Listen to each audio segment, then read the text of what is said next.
Greetings and welcome to the Exam 2 review for Chemistry 221. And in this video, we will go over some sample questions which might help you prepare for Exam 2 in Chemistry 221. And in the normal lecture class, what I would do is I would offer the questions up. I would wait for a little bit for the people to respond or figure out what they think the answer is. And then I would talk about the answer. So it's a nice way to check your learning, see how you're doing. In this video, what I'll do is I'll present the question or questions. I'll then ask you to pause the video. So literally pause the video as you're watching it.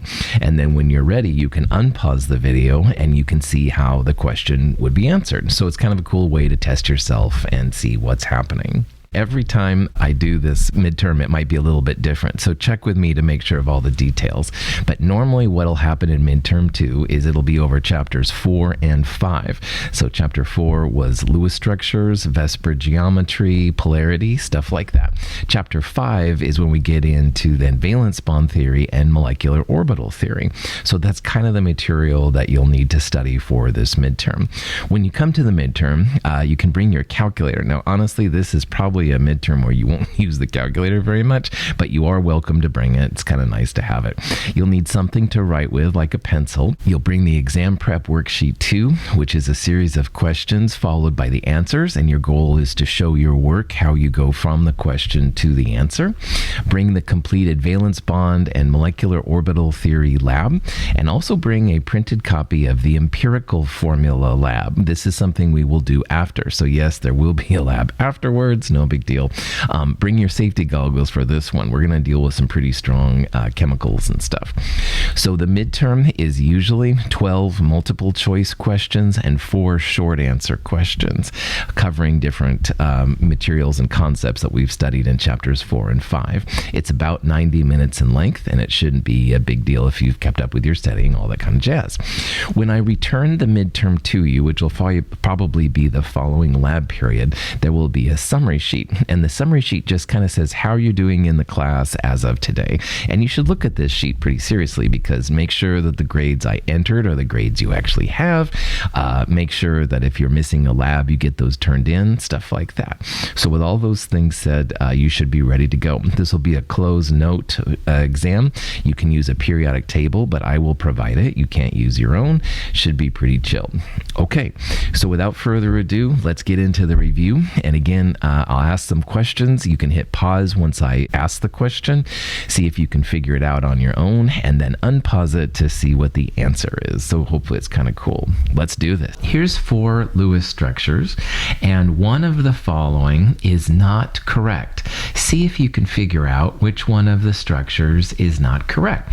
And at this point, I recommend that you pause the video, work on the question, and when you have the answer, you can unpause it and we'll talk about the actual answer. So pause the video now. I'm assuming that you have worked on this question and you're ready to check out the question and see if you got the right answer, and let's get into it. When you're looking for a Lewis structure which is not correct, there's a couple of things you can look for. You can look, for example, at atoms that should have 4 bonds but maybe have 3 or 2. You can also look for things which have maybe 5 or 6 bonds which should only have 4. And looking at these 4 structures, I don't see that in any of them. Like, all of them look like they're correct in terms of the basic Lewis structures. A quick overview: hydrogen can only handle 1 bond. Atoms in the 3rd period and lower can have more than 4 bonds, but all of these atoms are in 2nd period or 1st period. So that would be nitrogen, oxygen, carbon, stuff like that, and of course hydrogen's 1st period. So at this point, what I would recommend doing is just going through and drawing some Lewis structures and see if you can figure out what's going on. So for the first one there, N2, there's the structure. Let's see if we get the same kind of structure. So nitrogen is in group 5, and there's 2 of them, so that would be 10 valence electrons. We'll divide that by 2. This structure will have 5 pairs of electrons to put around. down. So when you're drawing a Lewis structure, normally you look for the central atom, but of course N2 doesn't have a central atom. They're both the same. You do want to start by drawing a bonding pair between them. That's the glue that holds them together. That's one of our 5 pairs. You can put lone pairs around the outside atoms, and you want to give everything an octet. So that nitrogen with 3 lone pairs there, that would be happy. But you can see that now I've used 1 bonding pair, 2, 3, 4 lone pairs. I only have 1 pair left, and we can't have that. All right, nitrogen on the left needs a full octet, just like the nitrogen on the right does. So at this point, what I would do is start making multiple bonds. I'm going to erase that lone pair and make a double bond, and that makes the nitrogen on the left happier. It now has 3 pairs, but it needs 4 pairs. So I'm going to erase that lone pair as well and put a triple bond in between. And my poorly drawn structure there is the same as structure A, so I believe answer A is okay. So answer here is not answer A. So let's go to the next one. All right, and that structure is for NO negative 1. That's what the negative 1 means right there in the upper right corner. Okay, so nitrogen is 5, oxygen is 6, negative 1 means add 1. So I'm going to have 12 valence electrons, or if I divide by 2, that's 6 pairs of electrons. And again, like before, let's put the N and the O. We'll have a bonding pair connecting them. 5 pairs left. Outer atoms first. 1 pair, 2 pairs, 3 pairs, 4 pairs, 5 pairs, and with the 6th pair in the middle, those are all the pairs I have. Now, if you look at this structure, the oxygen again has 4 pairs around it, but nitrogen only has 3. So let's remove one of the lone pairs from oxygen and make a double bond. But wait a minute now, something's a little weird here, because NO negative 1 has a total of 6 pairs, and each nitrogen and oxygen has 2 lone pairs, so that's 4, 5, 6 from the double bond. You can see that the structure on the right there for B has only 5 pairs, a lone pair on the N and the O, and 3 in the middle. So NO minus is what we just drew, very cheesy right there. This thing right there, B, is actually NO plus, like it's 2 less electrons. And notice how it kind of looks like what we drew for N2, all right? NO plus would have a triple bond between it.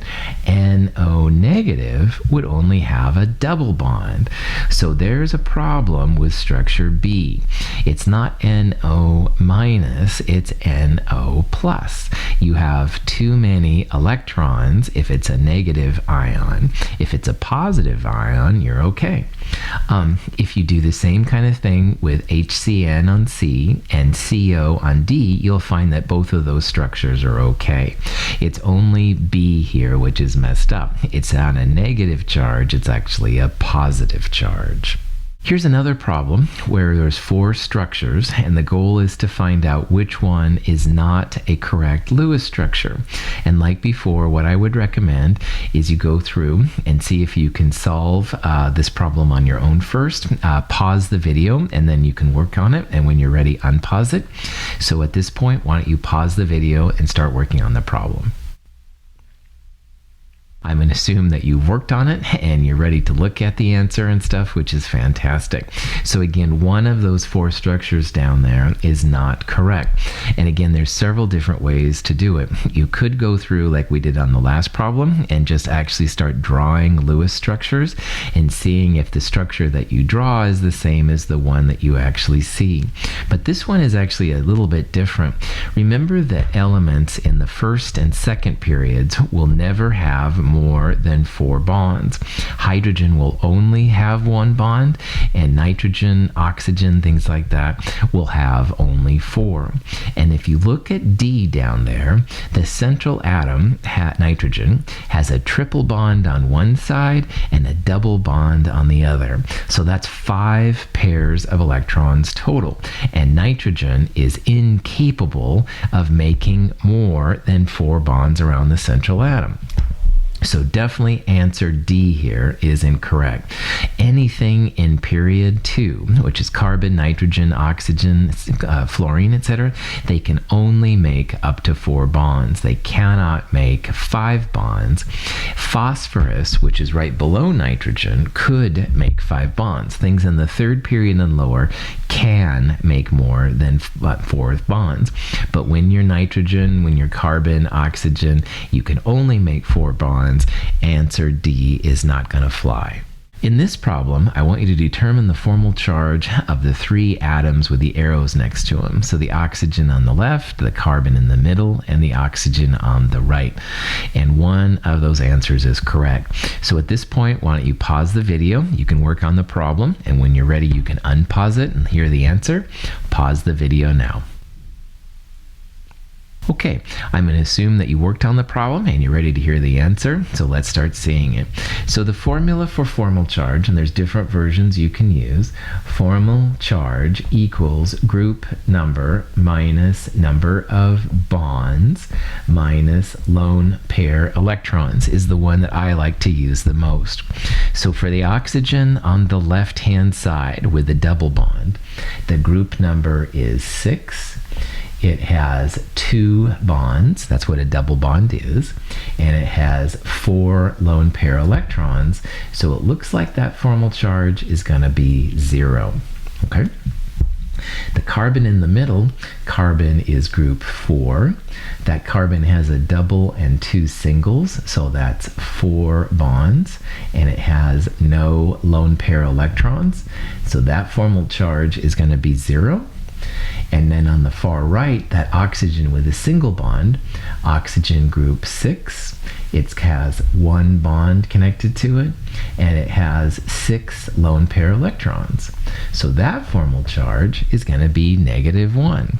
So it looks like the answer here is going to be D. All right. Now, in this version, what I used is I used group number minus bonds minus lone pair electrons. You can also do this kind of thing, which is group number minus lone pair electrons minus half of the bonding pair electrons, and that's fine too. A lot of texts and sources will use that, and that's totally fine. Just remember that every bond is 2 electrons.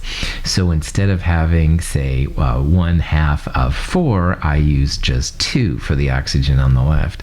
And instead of having 1/2 of 2 for the oxygen on the right, I use just 1. Same thing, no big deal. Either way you want to do it is fine. Because that ion has a -1 charge, something in the molecule has to have -1. The sum of all the formal charges equals the charge on the ion. Hydrogen is group 1 minus the 1 bond, so hydrogen is 0. So notice that all of those are 0 except for that single bonded oxygen, -1. That's good. Something has to be -1 to give it a charge. We're good to go. Using VSEPR, which of the following corresponds to the molecular shape of sulfur dichloride, SCl2? And there's 5 different possibilities there.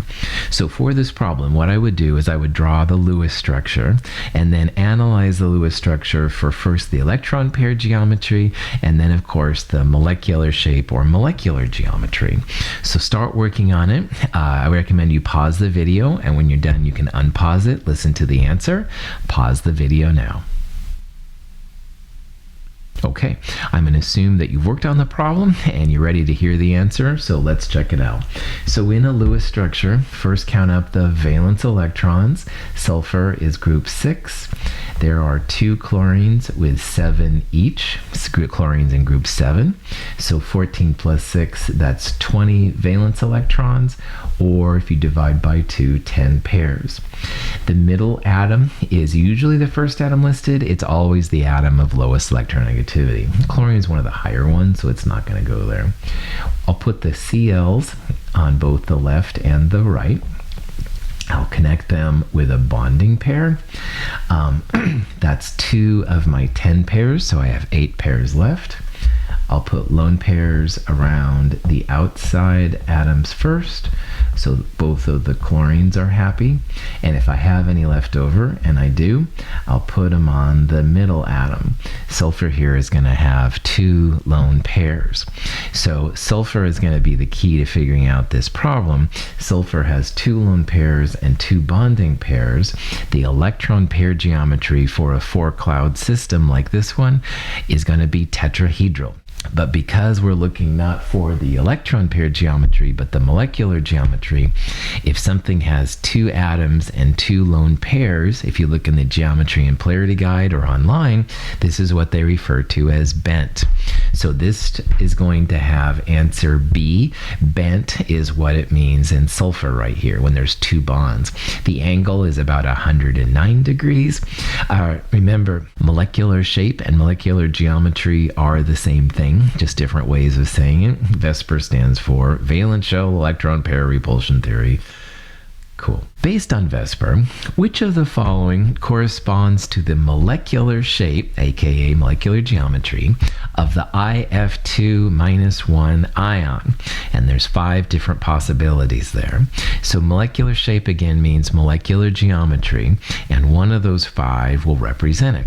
So what I would do on this problem, calculate the Lewis structure, figure out what it is, then interpret the electron pair geometry and molecular geometry from there.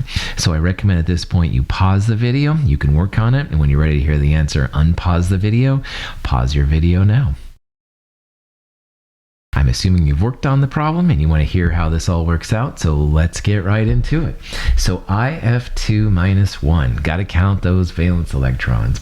Iodine is group 7, fluorine is also 7, and there's 2 of them, but because it's -1, negative means to add, we're going to add an additional electron. Counting up those electrons, 7 plus 14 plus 1, that's 22 valence electrons, or if you divide by 2, 11 pairs. So iodine in the middle, it's the first atom listed, it's least electronegative. Fluorine is the most electronegative of all. Fluorine's on the outside. Connect the outer fluorines to the inner iodine with a bonding pair. So that's 2 of my 11 pairs. I got 9 pairs left. Outer atoms get the octet. So both fluorines here are going to have a filled octet, i.e. 3 pairs. So at this point, I've got 3, 6, 7, 8 pairs listed, and I have 11 pairs total. So that means your iodine is going to have not 1, not 2, but 3 pairs around it. Now, iodine is not in group or period 1 or period 2. Iodine can make more than 4 pairs, have more than an octet, and iodine does. Iodine has 3 lone pairs and 2 bonding pairs, so that's 5 pairs total. So the electron pair geometry here is going to be trigonal bipyramid. But we don't really want electron pair geometry, we want the molecular geometry or molecular shape. So at this point, you can either go to the Geometry and Polarity Guide, or you can realize that keeping lone pairs as far apart from each other as possible is the name of the game. Lone pairs are big. They don't even like to be, electrons don't even like to be next to each other because they're negative. Negative charges repel. If you keep the lone pairs in the plane of the trigonal bipyramid molecule, i.e. like there's like a trigonal planar apart in the middle of the trigonal bipyramid. That will keep all of the lone pairs at 120-degree angles from each other. If you put a lone pair where one of the F's are right now, then you're going to have lone pair iodine, lone pair angles of 90 degrees. You can't get rid of it. And a 90-degree lone pair angle is not as good as 120 degrees. So for all of those reasons, what ends up happening is F's tend to end up being 180 degrees apart from each other, because we have to keep the lone pairs as far apart from each other as possible. And if you have an FIF angle that's 180 degrees, i.e. opposite, that means you have a linear molecular geometry. Down there is a picture that's better than my cheesy drawing, all right, of what it looks like. But again, keeping those lone pairs opposite each other is really, really important. If you have a trigonal bipyramid molecule with 3 lone pairs, they will take on the linear geometry almost all the time, which is really cool. Here's a problem that you might see. Acetylene is a type of an alkyne from the organic chemistry section. Acetylene, which is also known as ethine C2H2. And the question says, what's the approximate CCH angle in acetylene? So what I would do in this problem is I would draw the Lewis structure and see if you can find from the Lewis structure's electron pair geometry what the approximate angle is. So at this point, I recommend you pause the video. When you've answered the question, unpause the video and we'll talk about it. Pause your video now. I'm going to assume that you've worked on the problem and you're ready to check this out, so let's do that. So let's really start from scratch here. Let's say you don't remember that it's an alkyne or anything like that, and you just need to draw the Lewis structure C2H2. Okay, no problem. So again, valence electrons, carbon is 4, and there's 2 of them, and hydrogen is 1, and there's 2 of those. So 8 plus 2, that's 10 valence electrons, or if you divide that by 2, 5 pairs. Hydrogen can never be in the middle of the molecule. It's always on the outside. And the reason for it, it can only handle 1 bond, so that's why it's always on the outside. So in this molecule, what I would do is I'd put a hydrogen on the outside. I would put the carbons kind of next to each other and the hydrogen out there. A lot of times carbon likes to make longest chains we talked about, so having carbons next to each other is very, very common. Anyway, we can play around with it from there. So with 5 pairs, the first thing, you've got to draw a bonding pair between the atoms. That's the glue that holds those atoms together. If you don't draw those, then the atoms float off and you don't have C2H2, okay? That took up 3 of my 5 pairs, so I have 2 more pairs left to go. And ideally we'd put them on the outer atoms, but hydrogen doesn't take any more than 1 bond, so that's not going to happen. So what you could do is put 1 pair on each atom or 2 pairs on the same atom. It doesn't matter. But the important part is this part now. Carbon must have an octet. All right, that's not negotiable for us in Chem 222 anyway. Carbon must have an octet. And right now, each carbon has just 1, 2, 3 pairs around it. So it's not happy. If you put the other lone pair on the same carbons, that carbon would arguably have an octet, but the other carbon would be really deficient. All carbons must have 4 pairs. So what you're going to do on this structure is you're going to make first a double bond, and because the other carbon still doesn't have enough, you're ending up making a triple bond. So acetylene, like all of the alkynes, is a triply bonded carbon. All right, carbon-carbon triple bond. So then it says, what's the approximate angle? Well, let's look at either carbon to figure this out. The carbon's going to have a triple bond to the other carbon and a single bond to the hydrogen. Triple bonds and double bonds count as 1 cloud. So that carbon is going to have 2 clouds, a triple bond on one side and a hydrogen on the other. And because the clouds are basically negative electrons, they want to be as far apart from each other as they can. bond. Only two clouds means that's going to be 180 degrees. So acetylene, ethyne, all right, is going to have a HCC angle of 180 degrees due to that triple bond. Triple bond has the bread around the sandwich kind of thing, kind of stacks all on top of each other, but it does count as one cloud. The other angles in there, 109.5 is for tetrahedral electron pair geometries. 120 degrees is used for trigonal planar. 90 degrees is usually for octahedral, although trigonal bipyramid does have 90 degrees, 120 degrees, and 180 degrees, so that's a little bit trickier. Negative 30 is just for fun. Technically, you can have a negative angle. If you go one way positive, the other way would be negative, but that's an unconventional use of these. So probably answer E is just silly. Silly instructor, silly answer, anyway. Which of the following groups of elements is arranged correctly in order of increasing electronegativity? Electronegativity, developed by Linus Pauling, is useful to tell when atoms are more than 2 electrons and less than 2 electrons. The atom of lowest electronegativity always goes in the middle of the Lewis structure. Anyway, see if you remember what's all happening here, and I recommend pausing the video. You can find the correct answer, and then after that, you can unpause it. We'll talk about the right answer. Pause your video now. At this point, I'm assuming you've figured out what your answer is and stuff like that. I also hope that you saw that answer E is actually surprise. All right, really dumb. There is no element SU. So anyway, I need to get a life, I know. But anyway, electronegativity, super important in chemistry, really good to think about. In this case, what you want to do is remember that first of all, you could look up, if you had access to it, a table of electronegativity values. Fluorine is the most electronegative, and as you get farther from it, it's less. But the other way to do it, which I recommend for here, is that you just literally think about it as electronegativity increasing up and to the right.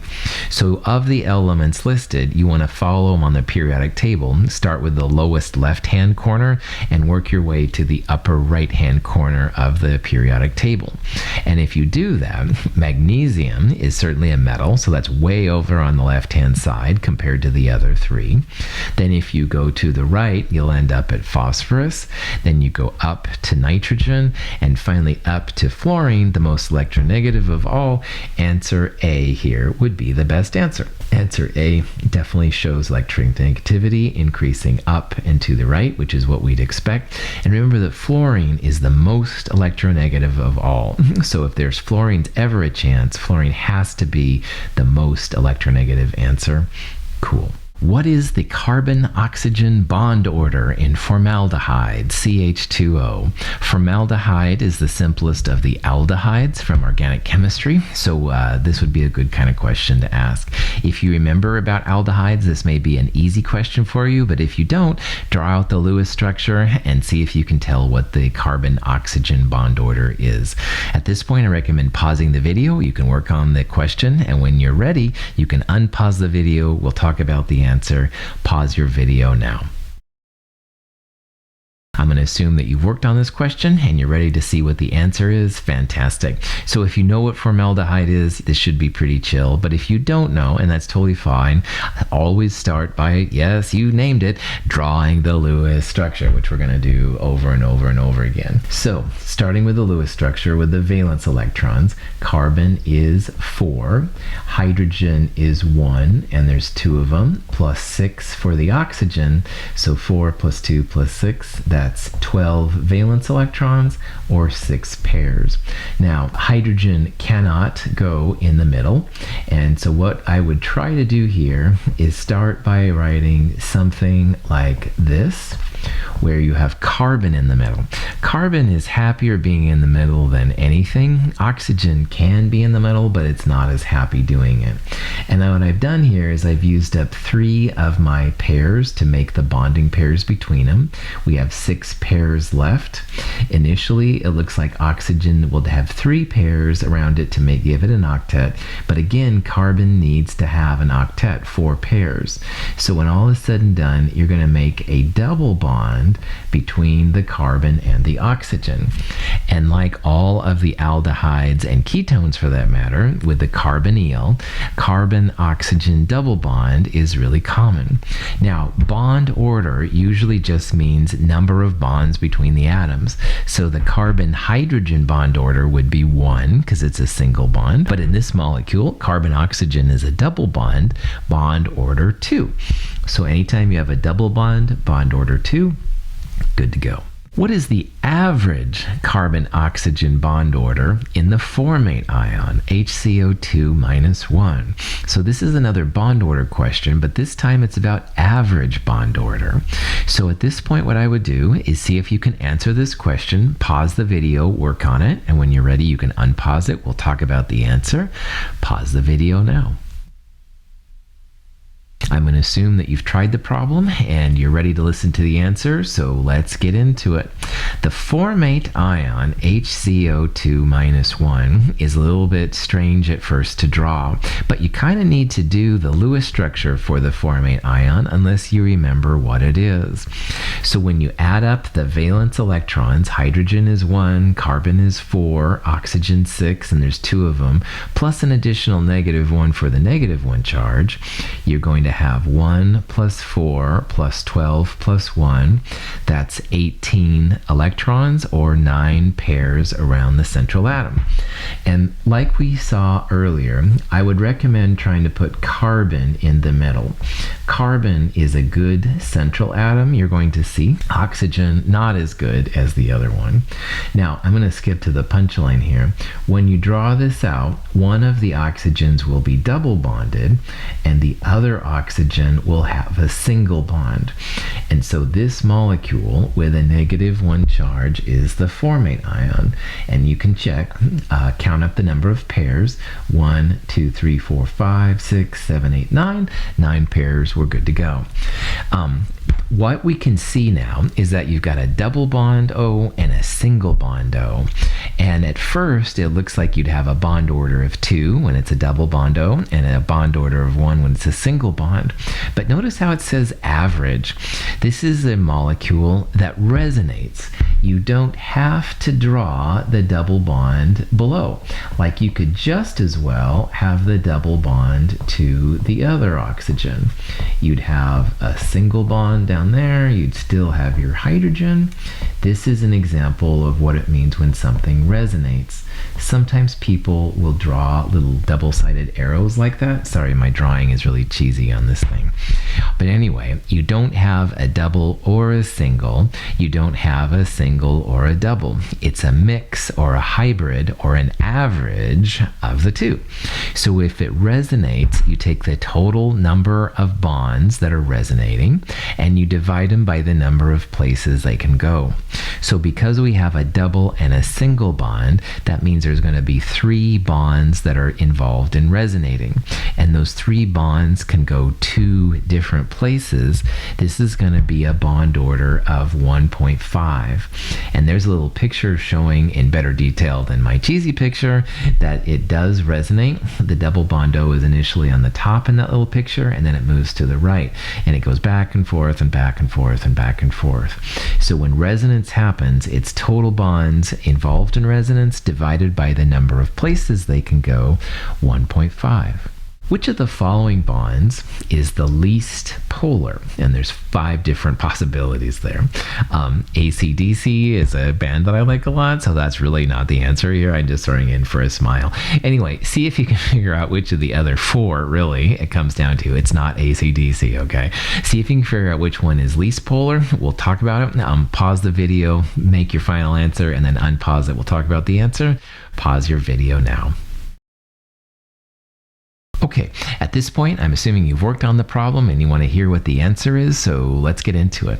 If you had a table of electronegativity values, you could literally look up the values for each of the atoms up there.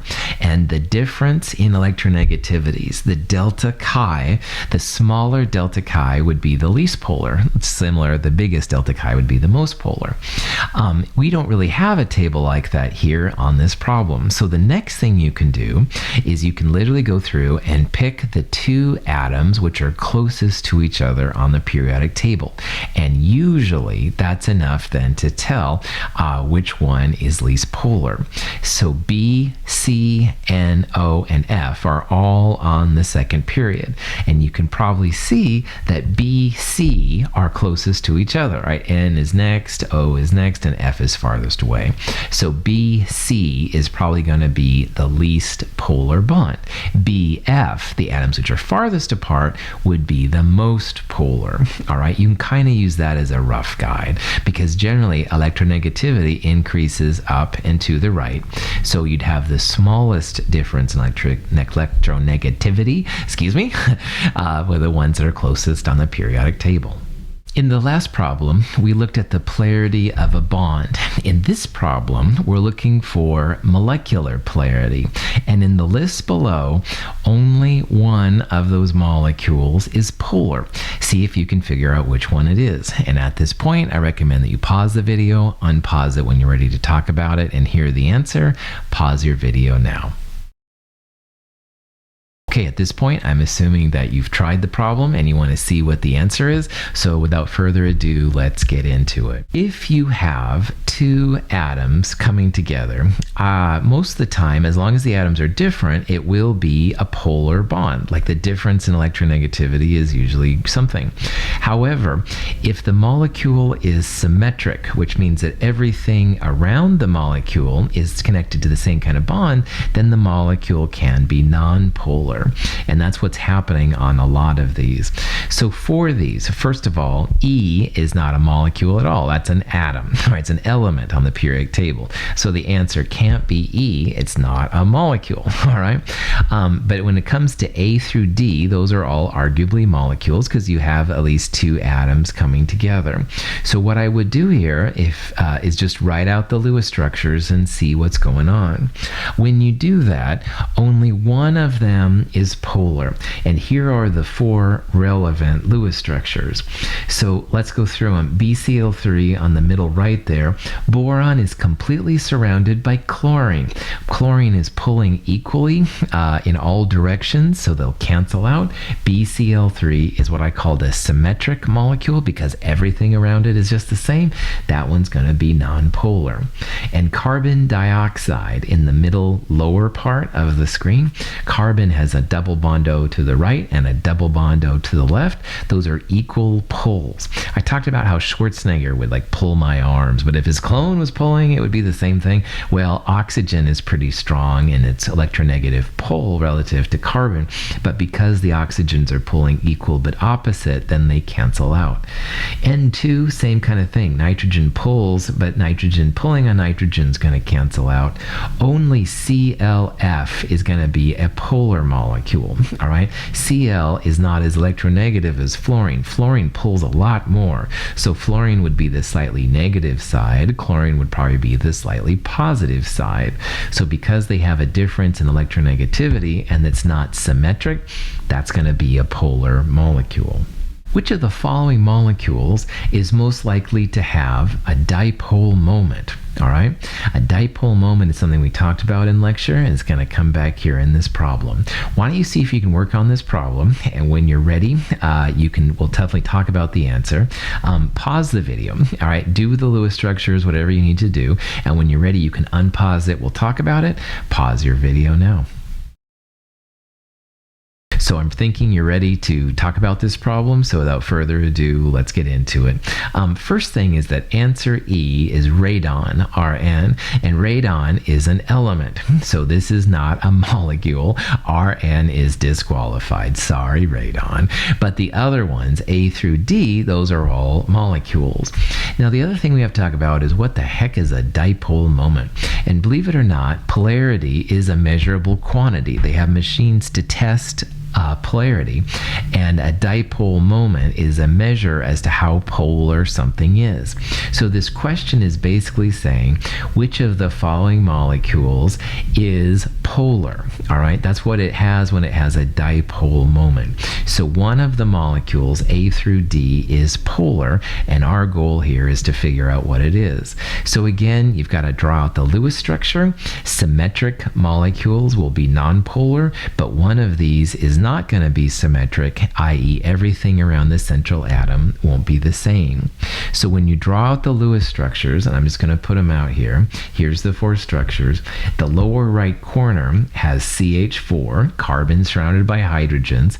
Everything around the carbon is the same, nonpolar.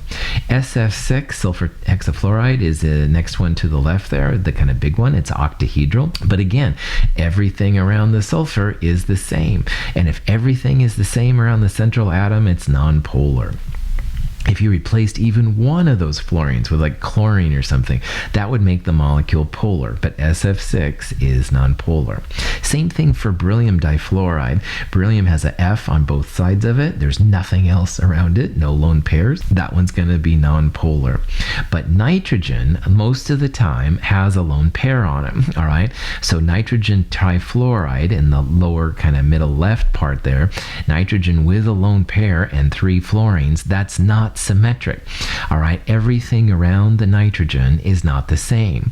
If it was like 4th nitrogen where the lone pair is, then it would be symmetric. But a lone pair is different from atoms. So NF3 is polar. NF3 is going to have a measurable dipole moment. Which hybrid orbital set is used by the boron atom in the BCl4-1 ion? Okay, so this is a question relating to valence bond theory and the model.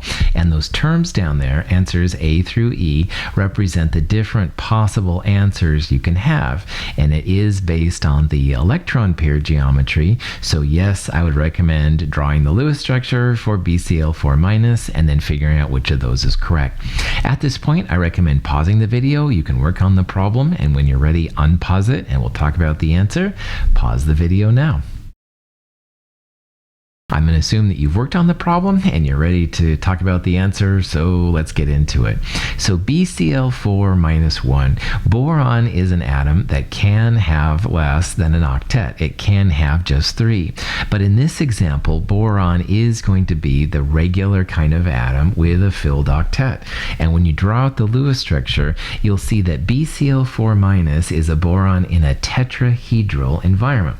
And anytime you have a tetrahedral electron pair geometry, the hybridization is described as sp3. So boron in a tetrahedral environment, like anything in a tetrahedral environment, sp3. So again, the key to figuring these out is drawing the Lewis structures, look at the electron pair geometry, you're good to go. This molecule right here is cysteine. It's one of the natural amino acids. And what I'd like you to do is figure out the number of sigma bonds and the number of pi bonds in the molecule. All right, so count them up and see which one is right. So at this point, I recommend you pause the video, see if you can figure out the answer. And when you're ready, you can unpause it. We'll talk about the answer. Pause the video now. I'm going to assume that you've worked on the problem and you're ready to talk about it, so let's get into it. So let's talk about sigma and pi. In this problem, the double bond O is the one that's kind of interesting here. And a double bond occurs because you had a sigma bond first, but to make all the electrons work out, you ended up making a double bond. And the second bond in a double bond is a pi bond. So you can see that all the answers there have one pi bond, all right? One of those 2 lines is the pi bond, all right? But the other line in there is a sigma. So let's count up here how many sigmas there are. 1, 2. Each single bond is a sigma bond. 3, 4, 5, 6, 7, 8, 9, 10, 11, 12, and one more right there. 13 sigma bonds and 1 pi bond. So there's 14 bonds total, all right? Double bond equals sigma plus pi. Don't forget that sigma if you're counting it up. A triple bond would be 1 sigma bond and 2 pi bonds. But a double bond, which is arguably more common, would be 1 sigma and 1 pi. Good to go. This is cysteine again, and you can see there that there are 3 angles highlighted. So angle 1 is an HSC angle, angle 2 is an OCO angle, and angle 3, HNH angle. See if you can figure out the values of the angles for angles 1, 2, and 3. At this point, pause the video, work on the problem, and when you're ready, unpause it, and we'll talk about it. Pause your video now. At this point, I'm assuming you've done the problem and you want to hear the answer, so let's take care of business. On these problems, you want to find the electron pair geometry of the central atom, and that's really, really important, all right? So for example, if you look at angle 1 right there, it looks like from the drawing, HSC, it's going to be 180 degrees. It totally looks that way, right? Our drawings, though, often will lie to us. And this is where analysis of a Lewis structure with VSEPR geometry is really important. That sulfur has 2 lone pairs and 2 bonding pairs, 4 clouds total.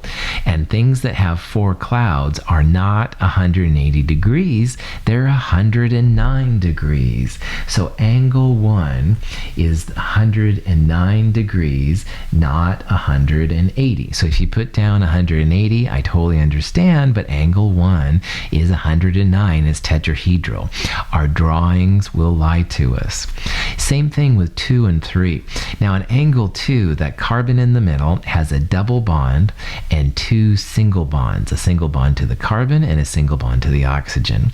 Double bonds as well as triple bonds count as 1 cloud. So that carbon in angle 2 has 3 clouds. That's a trigonal planar electron pair geometry. And trigonal planar bonds, 120. Angle 2 is 120 degrees. Now, angle 3 kind of looks like it's 90, but oh, trust me, it's not, because that nitrogen has 3 single bonds and 1 lone pair, 4 clouds total, and just like on angle 1, this is also going to be 109 degrees. So of all of those answers there, answer B would be right. 1 and 3 angles are around tetrahedral, so they're about 109. Angle 2 is trigonal planar, so that's why it's 120 degrees. Don't look at just the drawings to figure it out. You've got to analyze what's happening in your head. That's why angle 1 is not 180, angle 3 is not 90, or angle 2 for that matter. You got to think about things in terms of VSEPR geometry.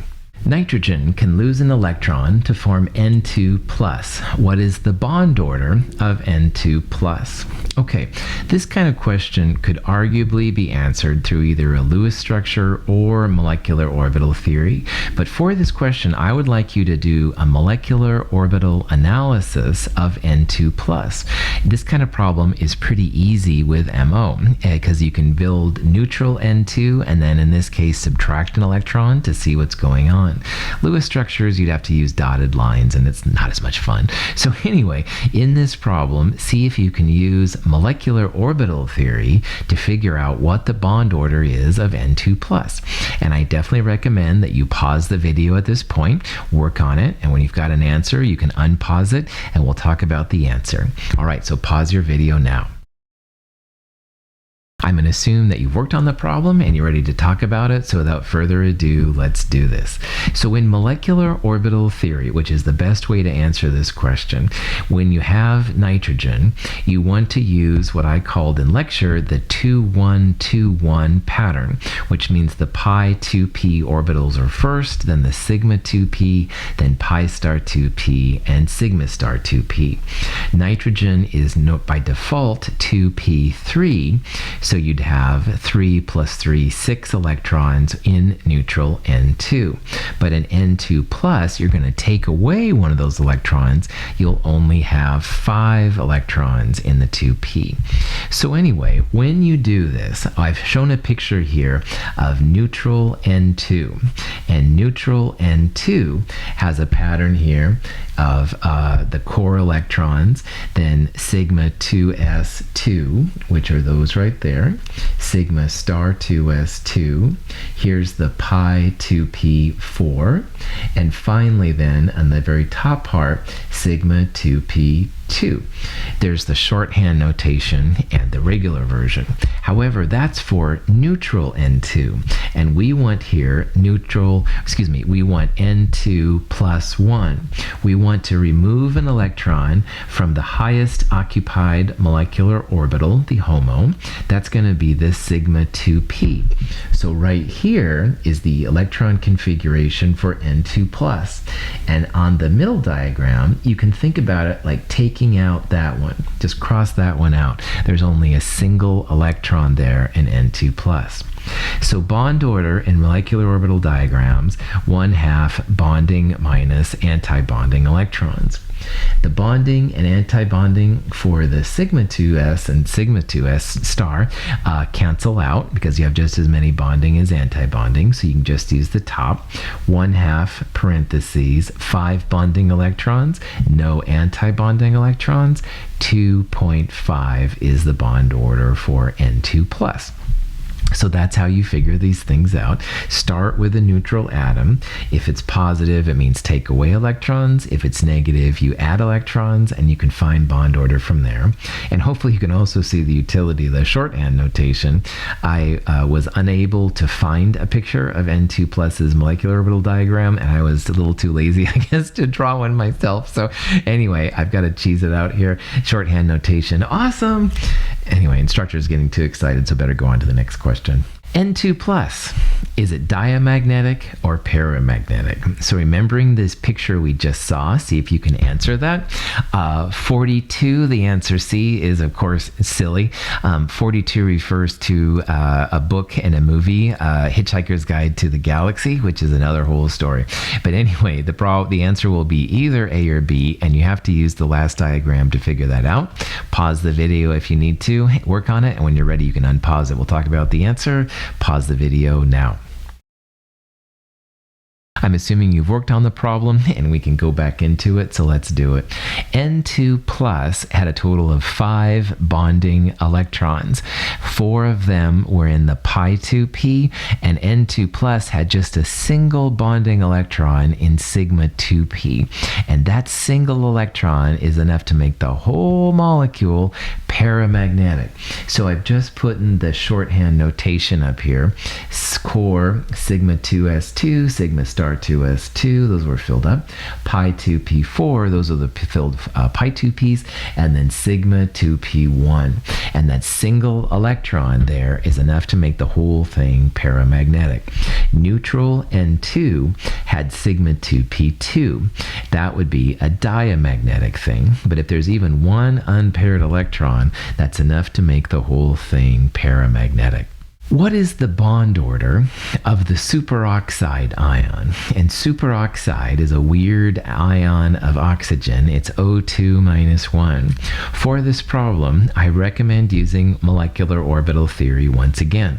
I would start off with neutral oxygen, and in case of O2 minus 1, I would add an additional electron to see what the bond order is. At this point, I recommend you pause the video and work on the problem. When you're ready, unpause it, then we'll talk about the answer. Pause your video now. I'm assuming you want to talk about the problem, so without further ado, let's get into it. Now, oxygen, neutral O2, is a different molecular orbital diagram from N2, which we just went through. Oxygen, like fluorine and neon, is a 1-2-2-1 diagram, which means sigma 2p is first, then the 2 pi 2p's are next, then the 2 pi star 2p, and then finally the 1 sigma star 2p. So for this question, in the lower left-hand corner, once again, neutral O2. And we talked about this in problem set number 2, but here it is again. Now, this is for neutral O2, and O2 minus 1, we need to add one more electron to the lowest unoccupied molecular orbital. So in either of the pi star 2p orbitals, you want to add an electron. And I added mine on the right. If you add yours on the left, that's no big deal. So notice that we're adding an anti-bonding electron, which is kind of interesting. But bond order, once again, 1/2 bonding minus anti-bonding. The bonding and anti-bonding in the sigmas cancel out, so we don't have to worry about that. 1/2 the 6 bonding electrons minus now the 3 anti-bonding, bond order 1.5. So again, molecular orbital diagrams are great for figuring out all this stuff for the ions. This would be a lot more interesting / difficult if it was just a regular Lewis structure. What's the balanced equation for the combustion of butane, C4H10? So this is another example of balancing equations. One of those there is correct. See if you can work on it, and we'll go from there. So this would be a good place to pause the recording, work on the problem, and then when you're ready, unpause it. So pause your recording now. Okay, at this point, I'm going to assume that you have done this problem, and we'll check it out.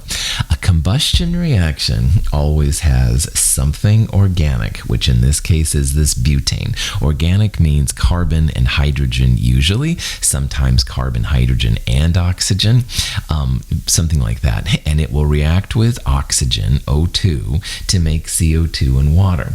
So A is not correct, but it does show the raw ingredients. Something organic, C4H10 plus O2, CO2 and water are your only products.